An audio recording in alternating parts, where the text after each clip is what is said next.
Hello and welcome to exclusive webinar on Premium Portfolio by Mr. Pankaj Pandey, Head Research, ICICI Direct. Welcome, Pankaj. Thank you, Geetu. ICICI Direct is in the forefront of innovation in equity products. We keep on hearing about lots of new products being launched on ICICI Direct platform. And let's talk about the recent one, the Premium Portfolio. What is it all about, Pankaj? So, to start with some context, our sense is that equity is the only asset class which can deliver double-digit returns going forward. And so it's a kind of a TINA factor. There is no alternative which is playing out and which will play out even going forward. Now, to invest in equities, you have two options. One is you directly buy a stock which carries its own set of risk. The other thing is you buy equities through mutual funds, and which again is sort of a more of a over diversified from a current perspective, and that also sort of dilutes a return, and which is where we have come up with premium portfolios. So premium portfolios are exclusive portfolios curated by the research team, and they are based on certain themes, category, sector. And these portfolios are constructed using bottom-up approach, wherein key parameters like capital efficiency, management pedigree, future growth prospects, along with a healthy balance sheet is looked at, or these are sort of the bare minimum requirements which we look at. And the good part is that these portfolios are concentrated towards 15 to 25 companies. So, which gives a decent or adequate diversification, but at the same time, it does not dilute the returns overall. So we have come up with 4 portfolios for investors to subscribe to. So these are ready-made portfolios, what I get from what you have been describing this product as. So these are ready-made portfolios where one can invest in any one of the portfolios depending upon the risk appetite, right? Absolutely. So depending on individual's risk appetite, consistent compounders are largely a large cap bias oriented portfolio. So if somebody has got a lesser risk appetite, probably that is one. But similarly, if somebody has got a good risk appetite, and we know that mid caps and small caps haven't really done well. So leaders for tomorrow is a theme on is a portfolio theme which can be looked at. So depending on how looks at their own individual risk and the kind of returns they expect, I think they can subscribe to one of the portfolios or all portfolios also. Pankaj, what is the basis of selecting a stock for a particular portfolio? So when we look at a particular company, I think see the best combination for any company is to look at how capital efficient that business is, and also to look at the kind of growth opportunity which lies ahead. So that is the sort of a perfect combination which you look at in a particular stock, and if that particular stock is available at a decent price, I think that is an ideal combination to look at. But at times, it also happens that, for example, a stock may be a capital efficient one, which is what we see in some of the FMCG names. But the growth is, as a lever, is sort of missing. So wealth creation really does not happen over a period of time. So which is where the challenge lies. So which is why we focus on a bottom-up approach, wherein we look at individual stock and what is the kind of or rope of opportunity they are sort of looking at. And that is how we look at stocks, along with decent diversification across sectors and themes. Besides, I think the usual hygiene like healthy balance sheet, management pedigree, good performance track record. So that's a sort of a given. But for us, the single most important thing is to look at ROAS along with high growth rate. So how many stocks do you track on a regular basis, Pankaj? So the research team tracks 300 plus stocks on an active basis. Besides that, there are a number of other stocks or themes which we keep track on a regular basis. But 300 is the bare minimum we cover at this point in time. And that is spread across large caps, mid caps, small caps, and micro caps. What type of companies would you generally filter out while creating these portfolios? So generally, when we look at companies, I think see the single biggest point for us is that to look for companies or to filter out companies which are not capital efficient. Because if your ROAS is really not up to mark, or if it is below the cost of capital, so there is no way you can generate wealth over a period of time. But here again, you need to look at whether this company can sort of do well, whether the sweating of assets can happen over a period of time, or the margin profile can actually improve. So ROCE is basically a combination of asset turnover and margins, what you can clock. So only those companies will be considered if there is an opportunity for ROCE to sort of go up. Otherwise, we will clearly filter out companies who have got lower ROCE over a period of time, or they haven't really sort of performed across cycles. Then I think besides that, disruption is one threat which we want to sort of filter out. Because what we have seen is that there are a number of sectors which are prone to disruption, auto being in particular. We are also looking to we have also filtered out commodity oriented sectors, because that is where a lot of volatility is there. And mind you, in commodities, while there could be a volume growth, given the fact that government is pushing a lot of infra or overall capex, but the price is determined globally. So that is where the challenge lies. So these are the kind of stocks which we would avoid. In addition to that, I think any CG issue is something is a sort of a no-go area for us. So companies with low return ratios, inconsistent growth pattern, or relatively underperforming companies in a particular sector are filtered out. One of the portfolios that you have launched is Make in India, on the themes of Make in India and Digital India. Your thoughts on impact of 5G on the economy, and how, what kind of stocks have you listed in both these portfolios? So our sense is that going forward, India's growth or India's economic growth engine will be different than what it has been in the past.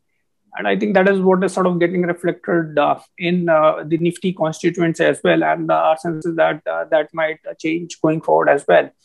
So one of the big themes, obviously, is the digital GDP as an overall pie is expected to go up. Because I think post-COVID, what is very clear is that you'll see a trend for virtualization of business. So a lot of tech spend is expected to happen. And I think this trend will further accelerate with the 5G introduction subsequent forward. And our sense is that globally, it is estimated that that will sort of uplift the global GDP by 5%. And you'll have major sectors like auto, electronics, IT, communication, a lot of other public services, which will benefit from this overall trend. So we are looking at a sort of a combination of players or sectors or themes which will benefit from this overall bigger trend, which is expected to pan out. Pankaj, how do you correct the portfolios if it goes overweight on a few stocks? I mean, that increases your risk. Correct.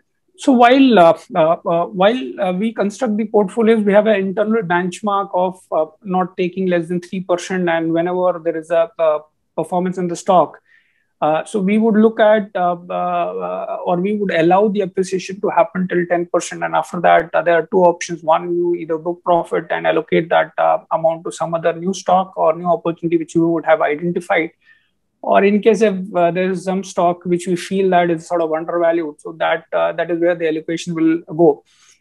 But the portfolios are watched on will be watched on a daily basis. We'll have a review every quarter. And wherever there are potential entry or exits, a notification or a communication to the customers will go. So you will have a review of the portfolios every quarter. And if I am invested in one of the portfolios, I'll get a message saying that your portfolio is being rigid, right? Absolutely. And if are you taking into account the customers' view also? I mean, some customers might want a special allotment to a specific sector. Would you take that into consideration, or it will be specifically designed by ICICI Direct? So that kind of a customization will not be able to offer as part of the premium portfolios, because the portfolios are predetermined, the weightages are predetermined, and so customization can happen only on a one-to-one basis, cannot happen on a bigger basis or a bigger scale basis. But these are portfolios which we feel ideally should suit almost all investor kind of a profile.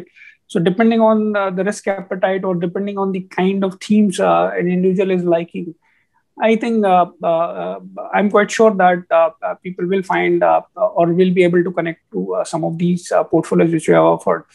And mind you, it's a beginning. We plan to launch furthermore portfolios. So our sense is that we'll be able to cater to the entire risk profile of customers and individual tastes also. How different will it be from the mutual fund product, Pankaj? So typically, with mutual funds, the challenge is that when you look at a typical mutual fund, you will have 40 to 50 odd stocks. So our sense is that there's a bit of an over diversification which happens, and that in that process also dilutes the return, and which is where the ability of a particular scheme to generate meaningful alpha over the market sort of comes down. And compared to that, the other approach is that one individually invests into a particular stock, and so it's a very high risk, high return kind of an approach. What we are offering is a product in between, which is fairly concentrated and also a diversified portfolio. And since it is sort of concentrated, it does not dilute the return also. So from that perspective, it carries a decent combination or a right blend of risk and return. So that is where the positioning of these portfolios are.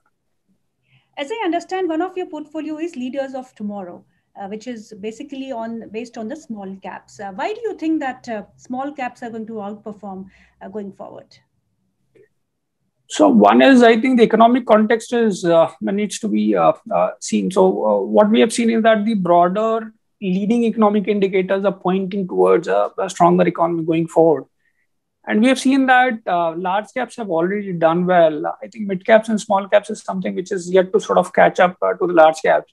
Historically, we have seen that whenever the economy does well, the mid caps and small caps do even a lot more better. And which is where our sense is that mid caps and small caps will offer higher growth and will offer higher wealth creation opportunity. So we are looking at businesses which are capital efficient. They've got long ropes of opportunity. The growth is quite, growth opportunity is fairly large compared to their current size. The capital efficient balance sheet wise, there's little leverage. And another approach we look at is that we're looking at companies which can become multi-bagger. So it's a multi-bagger kind of approach which we are chasing with the stock. Whether they become or not is a secondary thing, but that is what the perspective which we have in mind. From that perspective, I think Leaders of Tomorrow are a set of stocks which are slated to become a lot more bigger than what they are currently in size at this point in time. Okay. Anything else that you want to share, Pankaj, on these portfolios, and what kind of performance do you foresee for all four of them? So performance is something difficult to sort of, and I would not want to sort of hazard a guess because given the time we have spent in market collective wisdom of the market actually surprises a lot of people. So that way I will not. But I think whatever we have learned over a period of time is that the opportunity for wealth creation is maximum when you find capital efficient companies and which can deliver a good amount of growth. I think IT, pharma, or private banks, I think these are classic examples where a lot of companies have done phenomenally well over the last 10, 15 years. And which is what we want to sort of replicate. Aside momentum, what we see for the next 1 or 2 years, structurally, our sense is that the economy from less than $3 trillion is about to become over $4 trillion in the next 3-4 years. So equity is going to be the best compounding machines. And there we feel that there are key trends which are sort of emerging out. One is the mid cap and small cap look structurally far more better because they have not really done well compared to large caps. Then we see a lot of changes overall because with the kind of push government is doing for CRAMs, you have niche segments like for PLI for manufacturing. Then you have niche segments like CRAMs, which is again an IT kind of a model along with a manufacturing setup. So all these are pretty interesting themes. Then I already talked about the kind of opportunities which will get unfolded because of the 5G and the virtualization of business. I think the another point to add is that the next generation or the new generation is going to consume a lot more things quite differently than what we have been consuming. So our portfolios are also sort of made keeping in mind that you will have a fairly young population for India, and their buying behavior or their consumption pattern is going to be a lot more different than what has been this historical trend. So our sense is that you'll see a lot of consumption of packaged food going forward, a lot more consumption for data. So we are trying to capture all these opportunities into these portfolios which we are offering. And hopefully our sense is that all these portfolios will be outperforming their benchmarks going forward. We wish you all the best, Pankaj. Thank you for being with us.